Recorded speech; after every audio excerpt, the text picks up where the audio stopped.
Kita tujuannya nggak tahu, tapi ada sekelompok orang, oknum dari Taman Safari, dikawal oleh puluhan sampai 30-an security ranger jam 6 tadi mendobrak pintu utama kita. Kemudian mereka juga masuk ke dalam ruang manajemen, mengusir semua security kita dan juga karyawan kita yang berjaga di dalam. Jadi mereka sekarang keluar. Yang kita khawatirkan adalah kita punya belasan bayi yang baru lahir, bayi-bayi eksotik termasuk burung dan yang lain-lain. Itu pagi-pagi biasanya mereka dikasih susu, dikasih makan dan yang lain-lain. Sedangkan tim petugas pakan yang kita beli vendornya sehari-hari sekarang tertahan di gerbang. Itu yang kita khawatirkan. Jadi bagaimana kondisi satwa kita di dalam, itu yang kita khawatirkan. Ini sudah ada ini belum dengan mungkin komunikasi pertemuan sama mereka ya. Di dalam ada pertemuan dengan perwakilan kita, ada pengacara, tapi kita belum dapat info apapun dari dalam. Karena kan sebenarnya kalau mereka menyatakan diri ilegal, kita belum pernah dapat suratnya. Karena yayasan ini kan ahunya lagi dibekukan, apalagi sekarang kita dalam persidangan. Jadi sebenarnya saya juga belum tahu kondisi mereka masuk tuh dengan alasan apa. Gimana upaya kedepannya gimana nih? Kita cuma menunggu, Kang. Kita lihat, kita pengen satwa kita selamat, itu poin yang pertama. Kemudian kita pengen tahu apa sih alasan mereka kok bisa mendobrak pintu sampai masuk ke dalam menduduki penunggu. Itu aja sebenarnya kita pengen tahu.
Yuk, Kelapan.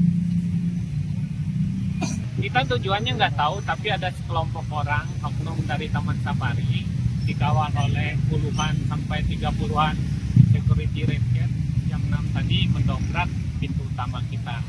Kemudian mereka juga masuk ke dalam ruang manajemen, mengusir semua security kita dan juga karyawan kita yang berjaga di dalam.